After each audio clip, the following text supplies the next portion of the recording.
El legado leninista.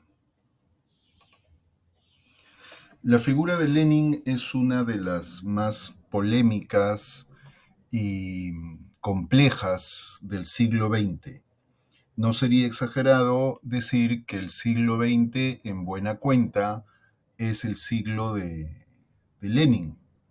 Sus planteamientos y su obra, la Revolución Rusa y el Estado que surge de esa revolución, fueron uno de los ejes sobre los cuales va a girar la escena política internacional durante todo el siglo XX, desde 1917 hasta 1991, cuando el proceso social abierto en la revolución concluye. Lenin es un revolucionario ruso, como ustedes pueden ver allí. Desde muy joven él se involucra en la vida política de su país, de su sociedad. Pertenece a la clase media urbana.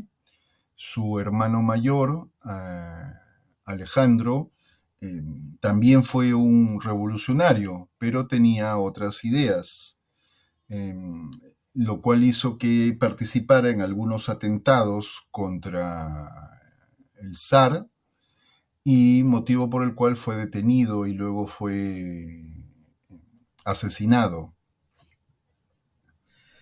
Esto de alguna manera marca también la vida y la reflexión de Lenin, ¿no?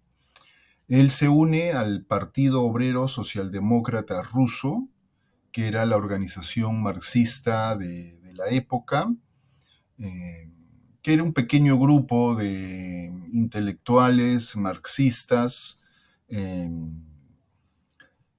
que luego en 1903 va a desarrollar su segundo congreso, que en la práctica es casi como el primero, porque el que realmente fue primero casi no se llevó a cabo, inmediatamente fue detenido por la policía, pero luego, después de algunos años, se desarrolla este, y allí se abre un debate muy fuerte entre dos posiciones acerca de cómo entender la organización política y cómo entender el rol de la acción política. Y eso lo vamos a ver más adelante.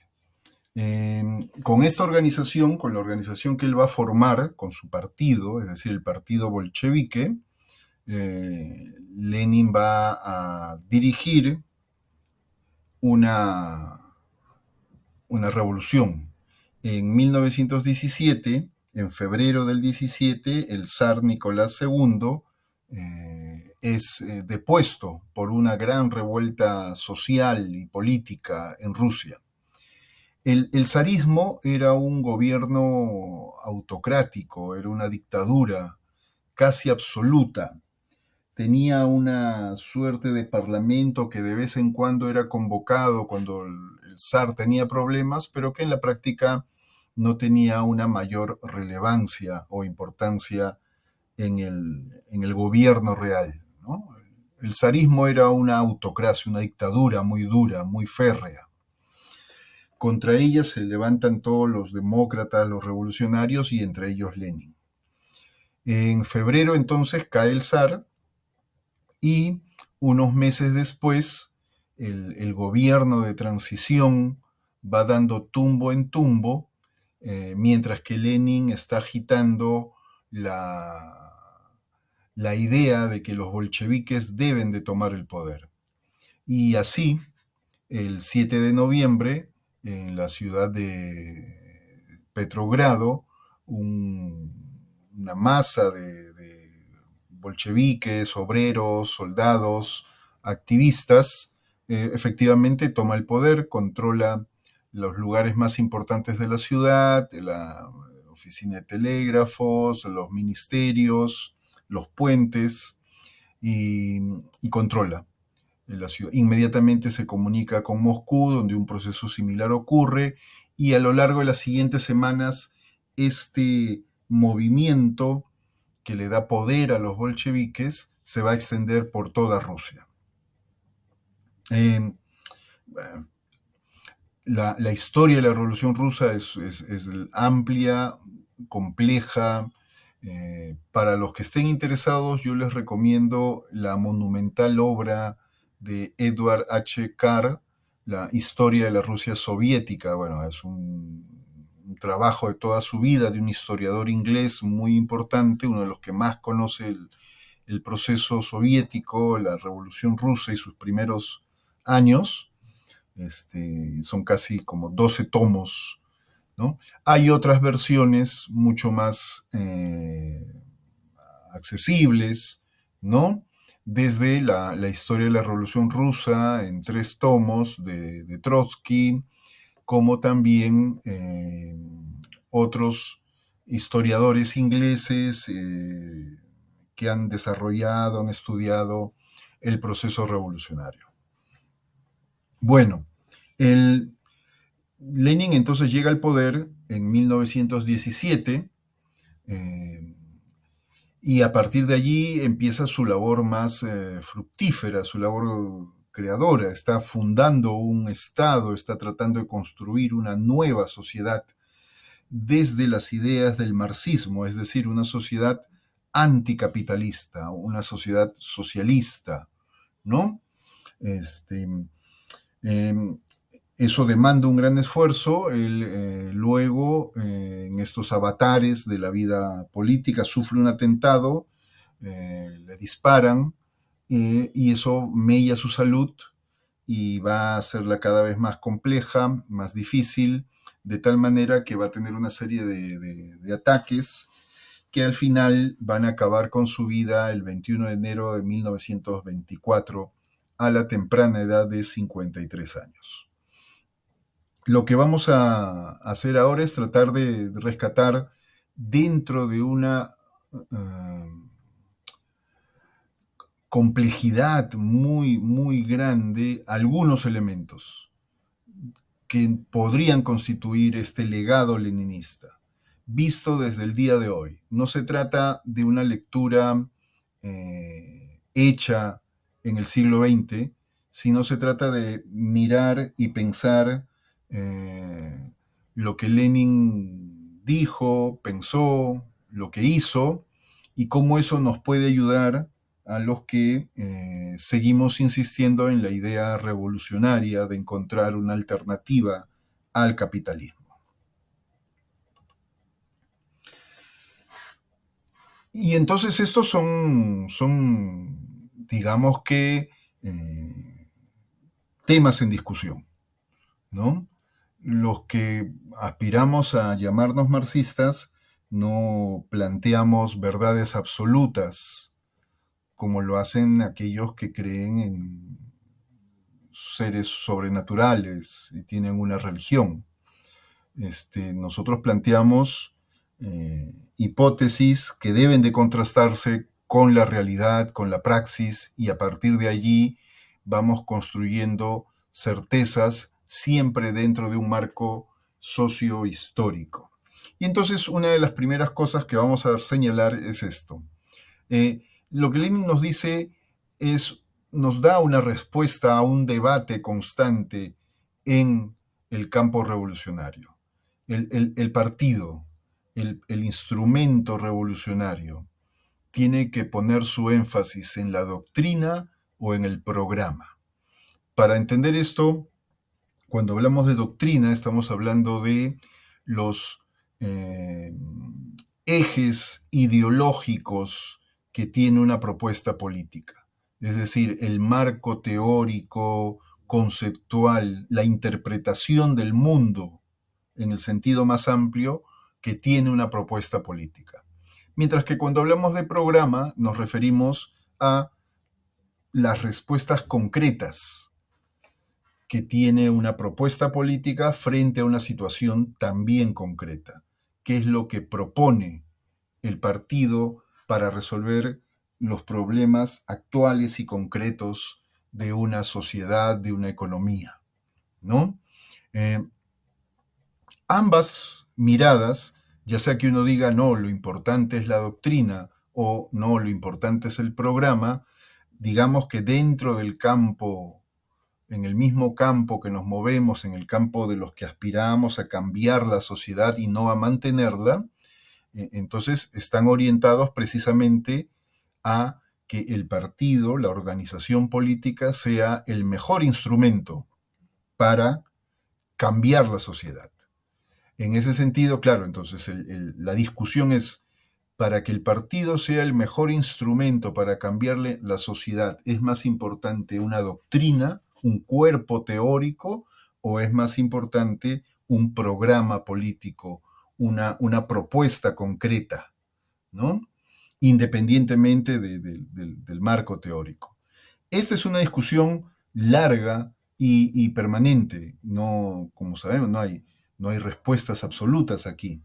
Es cierto que, claro, eh, las corrientes que se han inclinado más por los cambios inmediatos y que podríamos llamar reformistas, nos van a decir que lo importante es el programa, mientras que las corrientes que se han inclinado por una línea, digamos, que más revolucionaria, de un cambio más estructural, van a decirnos que lo importante es la doctrina. El bolchevismo da una respuesta y Lenin es muy claro en esto. Él, luego de la ruptura del Partido Socialdemócrata ruso, y en dos facciones, la facción menchevique y la facción bolchevique, él decide construir pues un cuerpo doctrinario para los bolcheviques y buena parte de su labor ha sido esa, un estudio de la realidad de Rusia en ese momento, de la Rusia zarista, orientado a adaptar el marxismo a ese entorno. El marxismo, que es un cuerpo teórico desarrollado, como saben, por Carlos Marx, ¿no?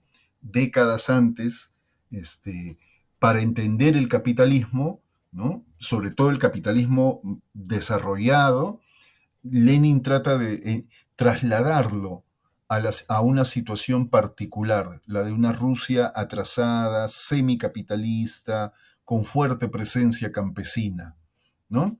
Y en ese sentido, para poder hacer eso, él entiende que el partido debe de disponer de un cuerpo doctrinario sólido, con conceptos claros, definidos, ¿no? Y entonces esa es la apuesta de Lenin.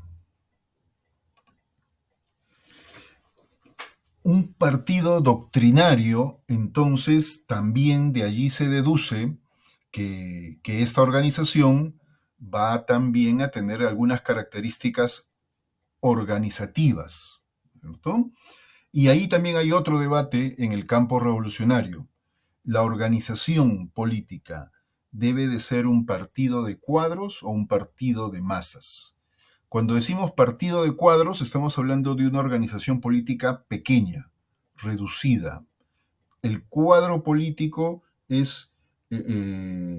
no es un votante, como en los partidos de las democracias competitivas, ¿no? No es simplemente alguien que va y vota, no. El militante del partido de cuadros es, en términos de Lenin, un revolucionario profesional, una persona dedicada por entero a la labor revolucionaria, ¿no? Aquel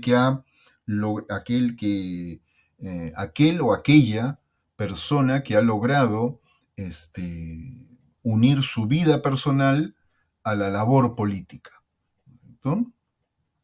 Entonces, este cuadro no solamente tiene una serie de conocimientos, también una serie de habilidades y valores ideológicos, ¿no? Es aquel que ha internalizado la doctrina, ¿no? Y se dedica permanentemente a la labor revolucionaria, a la labor política, ¿no? Muy bien. Mientras que el partido de masas es una construcción más moderna, es una construcción ya del siglo XX, es cierto, pero que se va a extender a partir las primeras décadas del siglo XX, en Alemania principalmente, en Francia y después ya en el resto de Europa.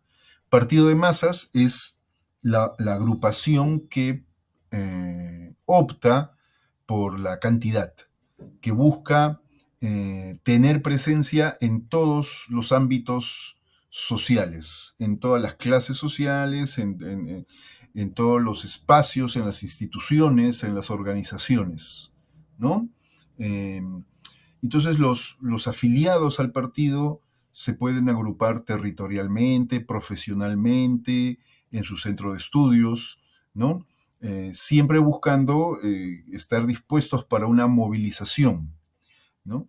Pero el mismo hecho de que sea un partido de masas es porque esta orientación eh, supone que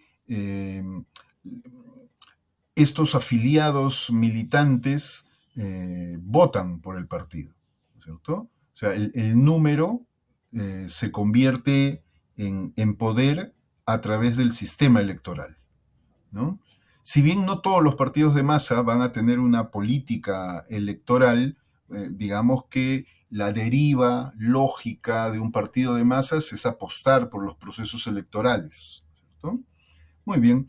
Mientras que históricamente los partidos de cuadros han sido fórmulas organizativas más eficaces en contextos de democracia limitada, donde en una dictadura no se puede ejercer la política de manera abierta, se tiene que hacer mediante formas clandestinas o luchando contra las, eh, los intentos de represión de las dictaduras, ¿cierto? Entonces, digamos que ambos modelos responden a situaciones concretas bastante específicas.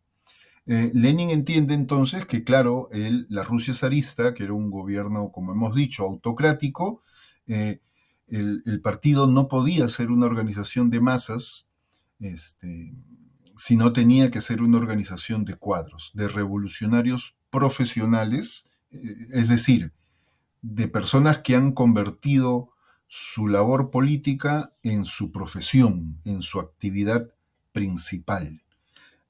Efectivamente, una de las derivas de este modelo organizativo es eso que se llama el centralismo democrático, que es una teorización posterior, pero que responde a esta lógica, ¿no? Entonces, para resumir esto, una sociedad cerrada, una sociedad autoritaria, ¿no es cierto?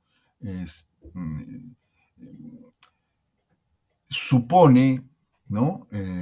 Que la organización de cuadros, de militantes dedicados, ¿no es cierto?, pueda operar allí, ¿no? Es mucho más adecuada esta organización para operar en ese contexto de escasa democracia.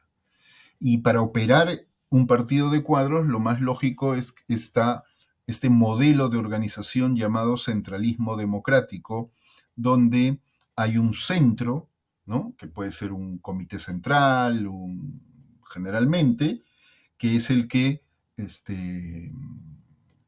dirige a todas las unidades, a todas las células del partido, ¿no? Compartimentalizando precisamente para que en caso de represión las fuerzas autoritarias, las fuerzas dictatoriales no perjudiquen a toda la organización, sino solamente al núcleo, al nodo en donde han podido acceder, ¿no?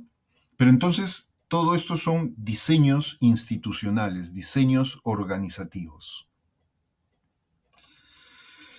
Entonces el Lenin está planteando, claro, un partido basado en una doctrina, basado en revolucionarios profesionales. Y con esa herramienta, entonces, él va a responder la tercera gran pregunta que tenemos en el campo revolucionario, especialmente en el marxismo, ¿no? ¿Esperar o hacer la revolución? Y este debate surge con el propio Marx, porque efectivamente en el marxismo hay una doble manera de entender el cambio social, el proceso revolucionario, ¿no? Ya sea por, como lo dice Marx en alguno de sus textos, ¿no? El propio desarrollo de, de las fuerzas productivas, ¿no? El propio desarrollo de las fuerzas productivas, es decir, de la tecnología, de los avances estructurales, va a crear las condiciones para un cambio social, para una transformación, ¿no? Al mismo tiempo, también va a señalar Marx en otros textos, ¿no? Que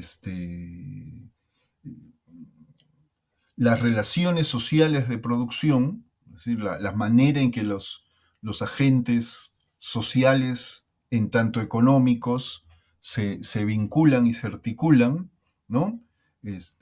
Va a entrar en contradicción precisamente con esas fuerzas productivas y eso puede abrir también un periodo revolucionario, ¿no?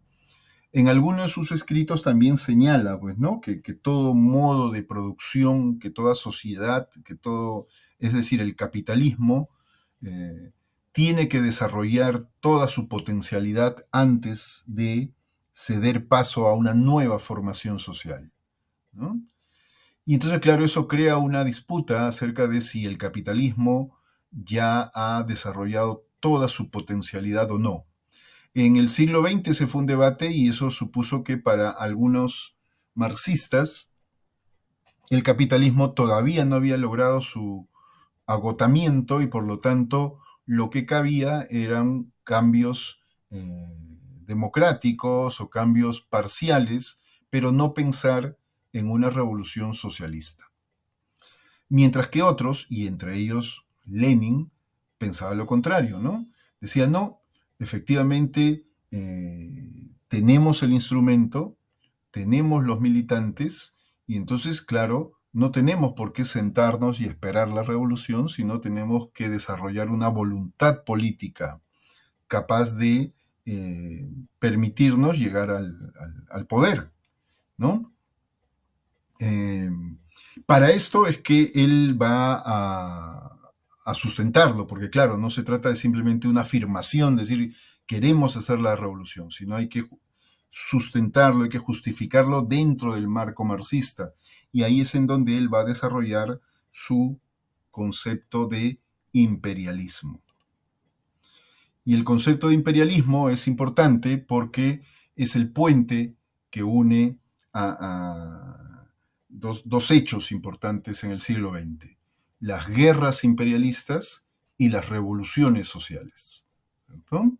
Entonces, en el marxismo inicial, en el marxismo antes de Lenin, ¿no?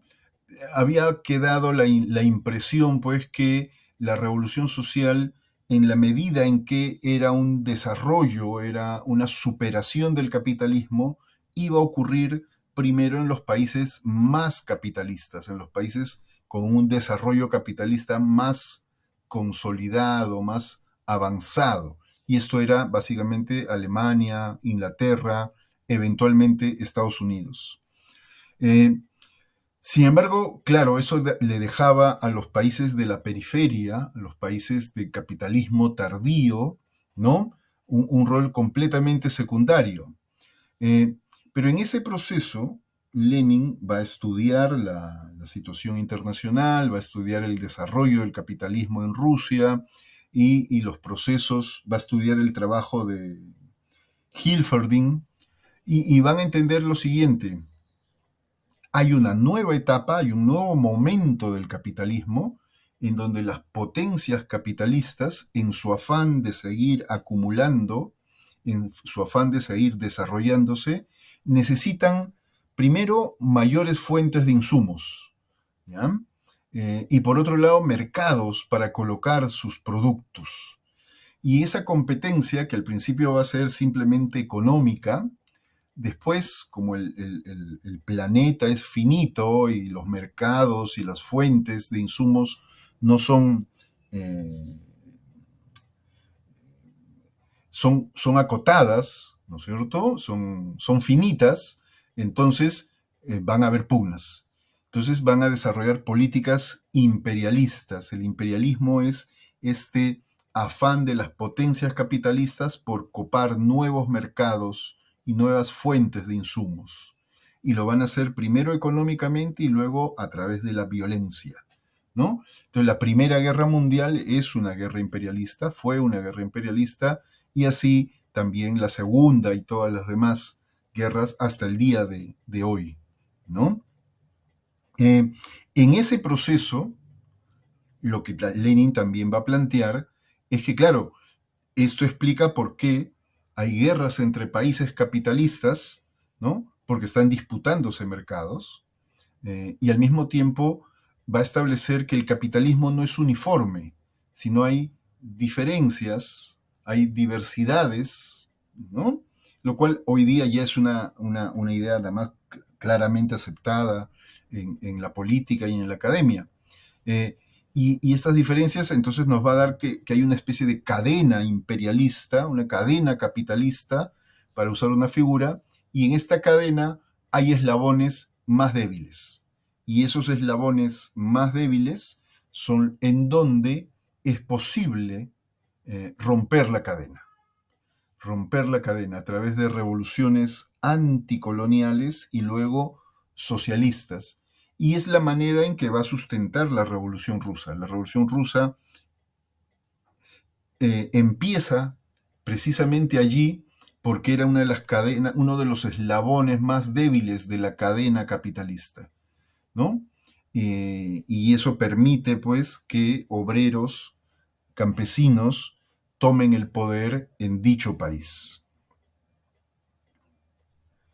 Finalmente, eh, Lenin va a, una vez que ha logrado la toma del poder y empezar la construcción de una sociedad socialista, eh, obviamente, como todo esfuerzo humano, nadie puede pensar que se trata de procesos perfectos, de procesos sin contradicciones, sin problemas, sin errores, ¿no?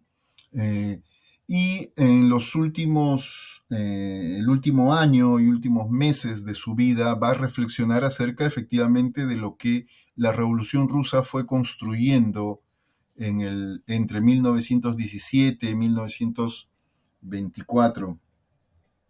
Este, eh,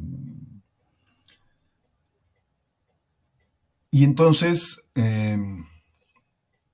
aquí la idea más o menos es la siguiente, ¿no es cierto? Hay dos temas que a él le van a preocupar, que es el liderazgo del partido y la burocratización del Estado. Y eso es así porque son temas bien concretos, lo que a Lenin le van a preocupar, pero detrás de estos temas tan concretos para la Rusia soviética está esta vieja discusión acerca de si el socialismo es democracia o es dictadura. Como ustedes seguramente saben, Marx acuña la frase dictadura del proletariado, tratando de dar un tono en parte irónico, a la forma de transición que va a haber entre el capitalismo y la sociedad que lo va a superar, el socialismo, ¿no? Irónico porque eh, el proletariado en la lectura de Marx es el sector mayoritario, entonces era la dictadura de la mayoría, ¿no? A diferencia de las dictaduras comunes y corrientes que conocemos, en donde es un caudillo, un líder, un dictador, o un grupo muy reducido, ¿no? Entonces, esta figura de dictadura del proletariado tenía esa carga contradictoria, es decir, es dictadura, sí, pero es la dictadura de la mayoría, ¿no? De la mayoría que son los proletarios, los trabajadores, la gente asalariada. Muy bien. Pero claro, la imagen quedó y entonces siempre ha habido una carga. Con la experiencia de la Comuna de París también se vio como el Estado, a veces el Estado proletario, el Estado tomado por los obreros, debe de tomar decisiones drásticas, como generalmente ocurre en cualquier proceso social, ¿no? Eh, y entonces, claro, la Rusia soviética no se escapó a eso. Una vez que se instala en el 17, hubo una guerra civil donde ejércitos zaristas apoyados por potencias europeas tratan de sacar del gobierno a los bolcheviques y hay una guerra civil que dura varios años, luego de lo cual el país queda mucho más devastado y a partir de ahí trata de recuperarse. Y en ese proceso efectivamente hubieron una serie de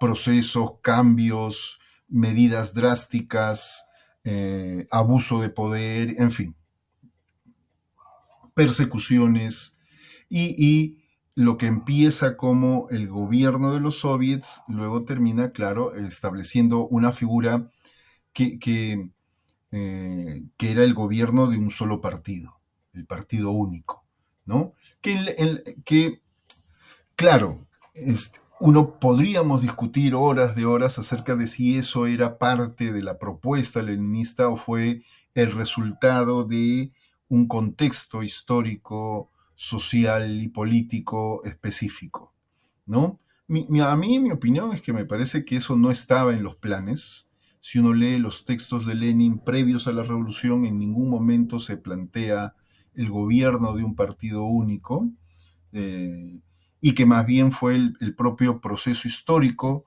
que termina configurando esa forma. Y claro, en sus años finales, Lenin va a reflexionar acerca de estos temas, ¿no?